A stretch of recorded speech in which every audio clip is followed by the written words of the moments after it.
Hello students, welcome to my YouTube channel special academy. आप सभी का हमारे इस चैनल पर स्वागत है। तो स्टूडेंट्स, हम HPLT कमीशन की यहाँ पर टेस्ट सीरीज़ हमारी चली हुई है और हमने यहाँ पर 150 क्वेश्चन डिस्कस कर लिए थे और 151 से आज हम यहाँ पर स्टार्ट करेंगे। तो स्टूडेंट्स, स्टार्ट करते हैं हमारा आज का यहाँ पर पहला प्रश्न। तो क्वेश्चन है हमारे पास, चंद बरदाई किसके दरबारी कवि थे? तो आपके पास यहाँ पर ऑप्शन दिए गए हैं और इसका जो सही आंसर आएगा वो आएगा ऑप्शन नंबर यहाँ पर डी, पृथ्वीराज चौहान जी। और चंद बरदाई ने कौन से ग्रंथ की रचना की है? तो पृथ्वीराज रासो की उन्होंने रचना की है। कब की है? तो 1343 में उन्होंने ये रचना की है और ये एक वीर काव्य है। बढ़ते हैं नेक्स्ट क्वेश्चन की तरफ। मलिक मोहम्मद जायसी को जायसी कहा जाता है क्योंकि वे, तो इसका जो यहाँ पर सही आंसर आएगा वो आएगा ऑप्शन नंबर सी, जायस नामक स्थान के निवासी थे। उनको जायसी इसलिए कहा जाता था क्योंकि जहाँ पर वो रहते थे उस जगह का नाम था जायस, इसलिए उनको जायसी कहा जाता था। बढ़ते हैं नेक्स्ट क्वेश्चन की तरफ। तो नेक्स्ट क्वेश्चन है हमारे पास, रीतिकाल का वह कौन सा कवि है जो अपनी मात्र एक कृति से हिंदी साहित्य में अमर हो गया है? तो देखिए यहाँ पर ऑप्शन दिए गए हैं, रहीम, मतीराम, बिहारी या फिर देव। तो इसका जो सही आंसर आएगा वो आएगा बिहारी जी। और इन्होंने कितने जो दोहे हैं इनके, कहीं पर 713 दिए गए हैं और कहीं पर 719।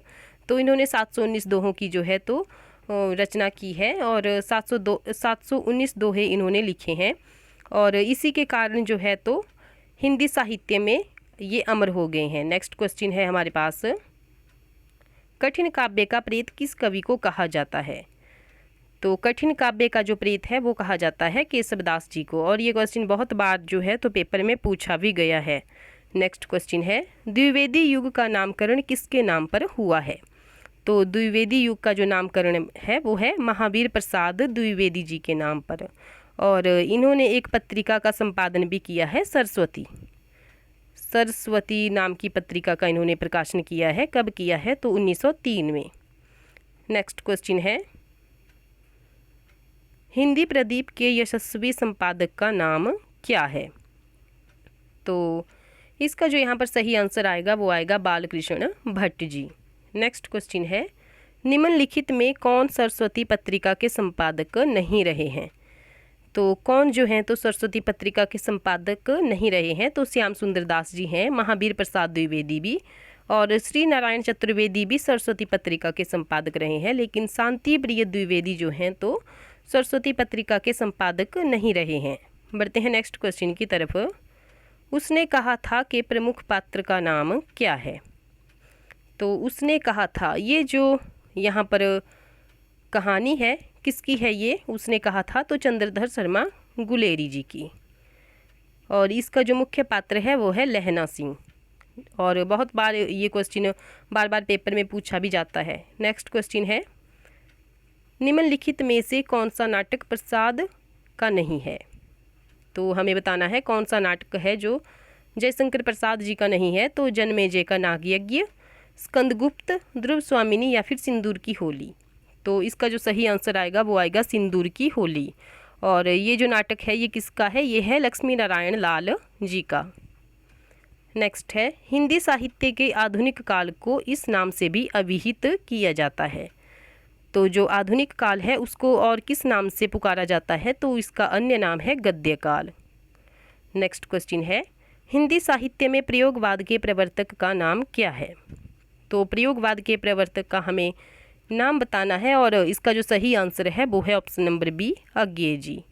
और अज्ञेय जी ने तार सप्तक की जो है तो स्थापना भी की है। सप्तक परंपरा को इन्होंने आगे बढ़ाया है, सप्तक परंपरा को इन्होंने आगे बढ़ाया है और सप्तक 4 तार सप्तकों की इन्होंने स्थापना की है।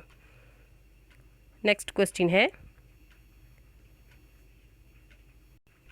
मृगनयनी उपन्यास के रचनाकार कौन हैं? तो मृगनयनी उपन्यास के रचनाकार का हमें नाम बताना है। तो इसका जो सही आंसर आएगा इसका ऑप्शन नंबर डी यहाँ पर सही हो जाएगा, वृंदावन लाल वर्मा जी। नेक्स्ट है, जायसी किस धारा के कवि हैं? तो जायसी जो हैं तो सूफी परंपरा के प्रेमाख्यानक काव्य धारा के ये कवि हैं। नेक्स्ट है, निम्नलिखित में से कौन सी पुस्तक प्रेमचंद द्वारा लिखित नहीं है?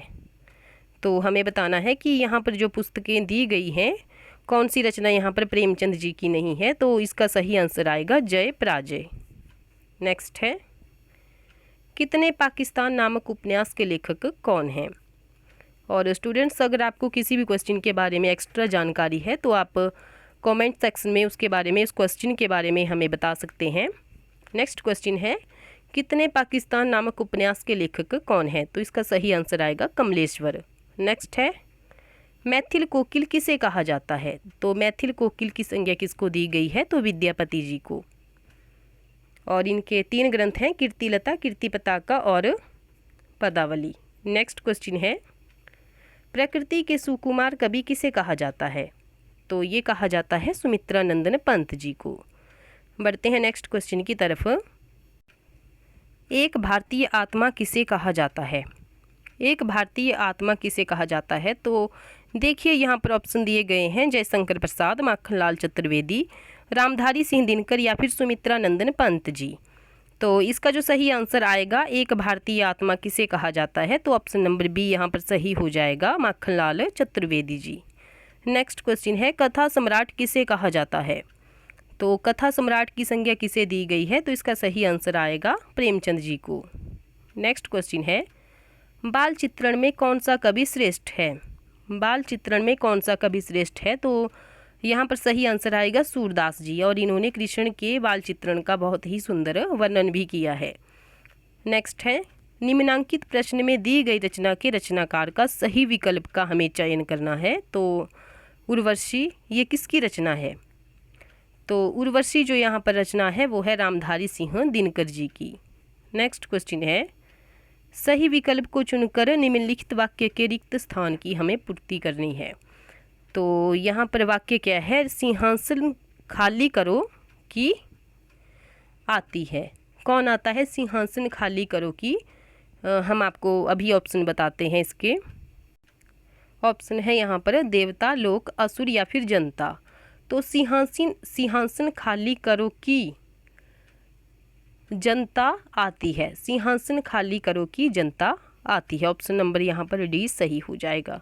नेक्स्ट है, गोरी सोवे सेज पर, मुख पर डारे केस, चल खुसरो घर आपने, रेन भई चहु देश। अमीर खुसरो द्वारा उपर्युक्त पंक्तियाँ किसके देहावसान पर कही गई हैं? तो ये जो कही गई हैं, ये कही गई हैं हजरत निजामुद्दीन औलिया के देहावसान पर। जब उनकी मृत्यु हुई थी तो अमीर खुसरो ने ये पंक्तियाँ कही थी। नेक्स्ट क्वेश्चन है, कई दिनों तक चूल्हा रोया, चक्की रही उदास, कई दिनों तक कानी कुतिया, सोई उसके पास। तो ये जो पंक्तियाँ हैं ये भी बहुत ही ज़्यादा मोस्ट इम्पॉर्टेंट पंक्तियाँ हैं, और बार बार ये पंक्ति जो है तो पेपर में पूछी जाती है।